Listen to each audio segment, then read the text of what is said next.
and found that it was the young man he'd met on the way. Wang didn't say anything, and when Su quickly got up to drag Jin back in to stay, the young man came and took a seat. Su then proceeded to ask about Jin's background, and the young man responded to him just as he had responded to Wang earlier. In a few moments, Jin opened a bag and took out a rather hefty pile of money. He then took a few taels and paid them to the caretaker, telling him to bring them some snacks and wine to enjoy during their evening's conversation. The other two men both told him not to bother, but he wouldn't hear of it. After a while, wine and meat were set out. Over this feast, Jin discussed literature with considerable elegance. When Wang asked about the topics assigned in the Jiangnan examination hall, Jin described them in detail. He then recited the second section of his own 8-part essay, as well as some other sentences of which he was proud. When he finished reciting, he hinted that his being failed was a great injustice. The others commiserated with him. Jin then turned to the fact that his family was still missing, that at night there wouldn't be any servants to assist him, and that he worried about who would feed his donkey. Wang thus ordered his servant to have some fodder prepared for the donkey. Jin expressed his deeply felt thanks. In the room shortly afterwards, Jin anxiously declared, "Nothing has ever gone smoothly for me my entire life, and the circumstances of this journey have been no better.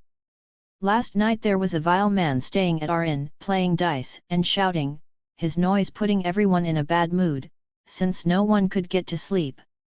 In his southern dialect, he pronounced the character for dice so it sounded like the character for bag, and Su claimed he couldn't understand him, and asked him what he meant. With his hand, Jin pantomimed that he was rolling some dice. Su then laughed, pulled a pair of dice out of a bag, and said, "Are these what you mean?" Jin acknowledged that they were.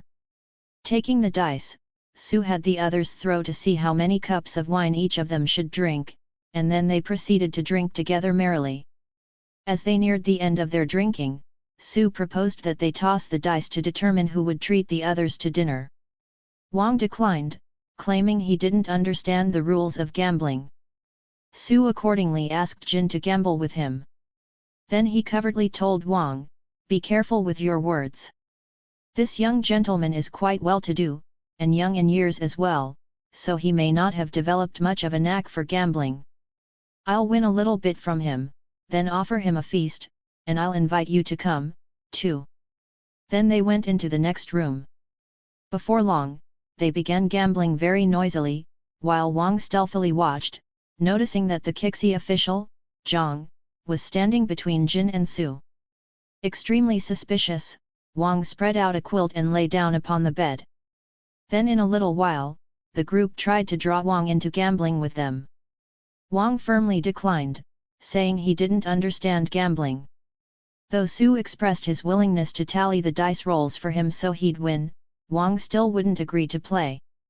Then they decided to throw the dice for him themselves.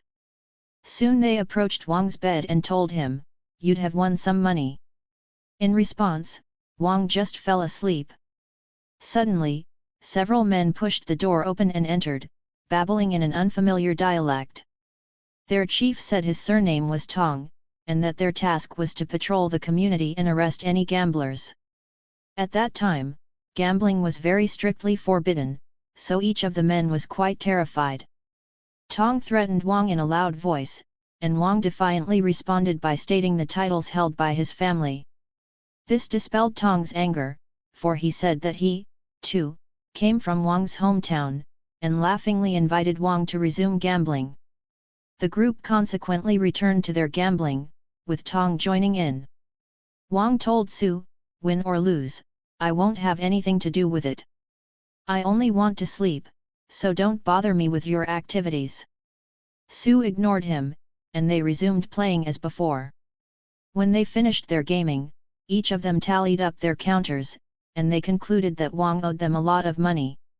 Tong then started searching through Wang's clothes and bag to find payment.